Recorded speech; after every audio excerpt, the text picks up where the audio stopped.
प्रधानमंत्री नरेंद्र मोदी ने 24 जून को अपनी यूएस स्टेट विजिट कंक्लूड की। अमेरिका में प्रधानमंत्री ने प्रेसिडेंट जो बाइडेन से मुलाकात करने के साथ साथ यूएस कांग्रेस को एड्रेस करा, साथ ही स्टेट डिनर में भी शिरकत की। लेकिन ये सारी बातें तो अब तक आपको मुंह ज़बानी याद हो गई होंगी। आज नज़र डालते हैं कि प्रधानमंत्री की स्टेट विजिट के दौरान कौन सी पॉलिसीज़ पर चर्चा हुई, कैसी डील्स क्रैक हुई और जिस मकसद से प्रधानमंत्री अमेरिका गए थे वो पूरा हो पाया या नहीं। So without further ado, let's begin.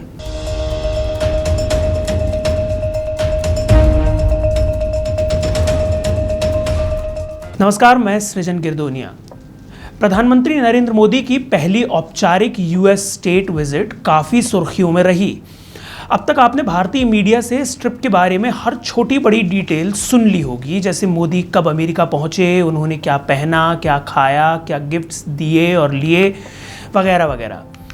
तो सीधे काम की बात पर आते हैं। प्रधानमंत्री की इस यूएस विजिट को विशेषज्ञ ऐतिहासिक करार दे रहे हैं। महिंद्रा डिफेंस एंड एरोस्पेस के अध्यक्ष ने एएनआई से बातचीत के दौरान कहा कि यह एक ट्रेंड सेटिंग यात्रा है।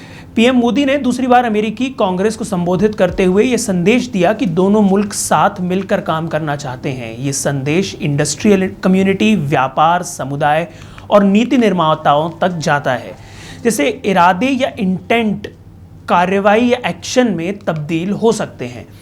दोनों राष्ट्राध्यक्षों ने इस बात पर खास जोर दिया कि इस साझेदारी की आधारशिला या कॉर्नरस्टोन टेक्नोलॉजी होगी। तो सबसे पहले देखते हैं कि रक्षा क्षेत्र में मेजर डील्स क्या हुई। जनरल इलेक्ट्रिक या जीई फॉर शॉर्ट ने संयुक्त रूप से इंजन बनाने के लिए भारत के हिंदुस्तान एरोनॉटिक्स लिमिटेड HAL के साथ एक समझौते पर हस्ताक्षर किए हैं, जो भारतीय वायुसेना के लड़ाकू विमानों को शक्ति प्रदान करेगा। ये डील प्रधानमंत्री के अमेरिका दौरे की सबसे प्रमुख डील्स में से एक है। जनरल इलेक्ट्रिकल्स ने HAL के साथ F414 इंजन बनाने का सौदा किया है, जो अमेरिकी नौसेना के फाइटर प्लेन्स में इस्तेमाल होता है। भारत में ये इंजन नेक्स्ट जनरेशन के तेजस 2 में इस्तेमाल किया जाएगा। इसके अलावा भारत MQ-9B सी गार्डियन ड्रोन्स का डेडली आर्म्ड वर्जन भी प्रोक्योर करेगा। ये ड्रोन्स हिमालय की ऊंचाइयों और इंडियन ओशन में चाइना के साथ सीमा पर भारत की सर्वेलेंस कैपेबिलिटीज को काफी इन्हांस कर देगा। इसके अलावा एक और बड़ी खबर अमेरिका में नौकरी के लिए इच्छुक लोगों के लिए आई, जो है H-1B वीजा से रिलेटेड। बाइडेन एडमिनिस्ट्रेशन ने घोषणा की है कि वे स्किल्ड इंडियन वर्कर्स के लिए अमेरिकन वीजा मिलने और रिन्यू करवाने की प्रक्रिया को सरल बनाने जा रहे हैं। कुछ पिटिशन बेस्ड टेम्परेरी वर्कर्स के लिए यूएस वीजा रिन्यूअल के पायलट प्रोजेक्ट्स को डोमेस्टिकली शुरू किया जाएगा। आसान शब्दों में कहें तो अब लोगों को वीजा रिन्यूअल के लिए अमेरिका के बाहर नहीं जाना होगा। लोग देश में रहकर ही रिन्यूअल स्टैंप लगवा सकेंगे। इस कार्यक्रम को 2024 तक H-1B और L स्किल्ड वीजास के लिए भी एक्सपैंड किया जा सकता है। मोदी ने अपने 3 दिन के दौरे में टेक सेक्टर के कई बड़े प्लेयर्स से मुलाकात भी की, जिसमें टेस्ला के CEO इलॉन मस्क, एप्पल के CEO टिम कुक और गूगल के CEO सुंदर पिचाई भी शामिल रहे। इन सभी लोगों की मोदी से भारत में इन्वेस्टमेंट को बढ़ाने को लेकर बात हुई, तो वहीं कई जगहों पर आर्टिफिशियल इंटेलिजेंस के बारे में भी चर्चा हुई। भारत में टेस्ला की सेल्स शुरू करने को लेकर मोदी से मुलाकात के बाद मस्क का रुख भी पॉजिटिव रहा। तो टेक्नोलॉजी के क्षेत्र में क्या मेजर डील्स हुई, उन पर एक नज़र डालते हैं। गूगल के CEO सुंदर पिचाई ने मोदी से मुलाकात में कंफर्म किया कि गूगल भारत के डिजिटाइजेशन फंड में $10 अरब का निवेश करेगा। पिचाई ने शुक्रवार को पीएम से मुलाकात की और गूगल का global fintech operation centre Gujarat के गांधीनगर में खोलने की घोषणा की।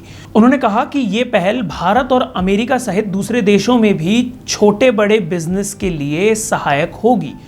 पिचाई ने यह भी कहा कि गूगल 2004 से भारत में बेंगलुरु, हैदराबाद, गुड़गांव, दिल्ली, NCR, मुंबई और पुणे सहित 5 प्रमुख शहरों में ऑफिसेज ऑपरेट कर रहा है।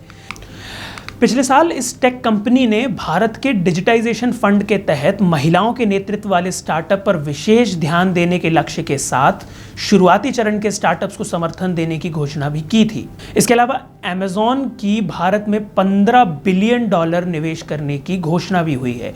अमेरिकी ई कॉमर्स कंपनी अमेजॉन ने 2030 तक भारत में अपना क्लाउड इंफ्रास्ट्रक्चर बनाने और हजारों नौकरियां पैदा करने के लिए अतिरिक्त $15 बिलियन का निवेश करने का वादा किया है। अमेजॉन के सीईओ एंड्रू जैसी ने भारत के विकास में योगदान देने में कंपनी की गहरी रुचि व्यक्त की।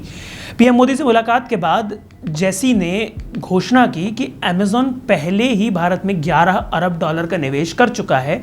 इससे उनका कुल निवेश $26 अरब हो जाएगा। इसके अलावा माइक्रॉन भी गुजरात में $2.7 बिलियन का निवेश करेगा। टेक सेक्टर में एक बड़ी घोषणा अमेरिकी चिप मेकर माइक्रॉन टेक्नोलॉजी की तरफ से आई।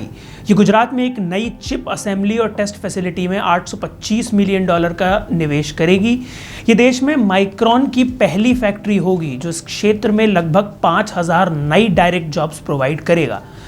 कंपनी ने कहा कि फैसिलिटी में कुल $2.75 बिलियन का निवेश होगा, जिसमें 50% फंड भारत सरकार से और करीब 20% फंड गुजरात सरकार से आएगा। प्रधानमंत्री मोदी की यूएस विजिट को भारतीय मीडिया ने तो हाथों हाथ लिया, लेकिन अमेरिकी मीडिया मोदी की आलोचना से पीछे नहीं हटी।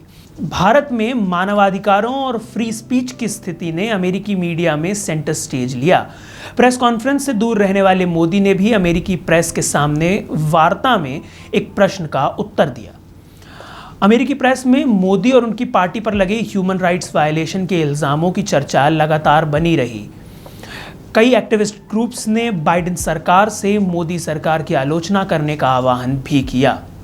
United states institute of peace या यूएसआईपी के सीनियर एडवाइजर डेनियल एस माके ने सीएनएन से बातचीत के दौरान कहा कि वॉशिंगटन भारत को अमेरिका और चीन के बीच बढ़ती प्रतिस्पर्धा द्वारा परिभाषित विश्व व्यवस्था में एक रणनीतिक स्विंग राज्य के रूप में दिखता है। मार्की का यह भी कहना था कि मानवाधिकार संबंधी चिंताओं ने जियोपॉलिटिक्स में आमतौर पर बैकसीट ले ली है, लेकिन मेरा मानना है कि वे अभी भी प्रासंगिक हैं या होना चाहिए, यदि केवल इसीलिए कि भारत का बिगड़ता लोकतंत्र संतुलन की स्थिति में इसे अधिक चुनौतीपूर्ण और कम प्रभावी अमेरिकी भागीदार बना देगा। तो हमेशा की तरह प्रधानमंत्री नरेंद्र मोदी जो भी करते हैं उसकी सुर्खियां तो बन ही जाती हैं। उसी तर्ज पर मोदी की यूएस स्टेट विजिट ने भी भारतीय और इंटरनेशनल प्रेस में काफ़ी सुर्खियां बटोरी। चाहे वो पॉजिटिव हो या नेगेटिव, लेकिन प्रधानमंत्री न्यूज़ में बने रहे। बिजनेस, इन्वेस्टमेंट और पॉलिसी के लिहाज से देखें तो ये एक महत्वपूर्ण दौरा रहा। टेक्नोलॉजी और डिफेंस के एरियाज में भारत ने इन्वेस्टमेंट अट्रैक्ट किया है। भारत की यूनिक जियोपॉलिटिकल सिचुएशन को इसके लिए जिम्मेदार माना जा रहा है। वर्ल्ड वाइड जियोपॉलिटिकल टर्मोइल और इंस्टेबिलिटी के बीच बड़े निवेशक भारत को एक स्टेबल सेफ हेवन के तौर पर देख रहे हैं। इस दौरे पर हुए सौदों का असल परिणाम क्या होगा, यह तो वक्त के साथ ही सामने आ पाएगा। लेकिन एक बात तो साफ है कि इस समय भारत एक अट्रैक्टिव इन्वेस्टमेंट डेस्टिनेशन के रूप में विदेशी निवेशकों के सामने उभर रहा है। लेकिन लगातार लगते मानवाधिकार हनन के आरोपों के बीच कई इन्वेस्टर्स इंडिया में इन्वेस्टमेंट को रिस्क की तरह आंक रहे हैं।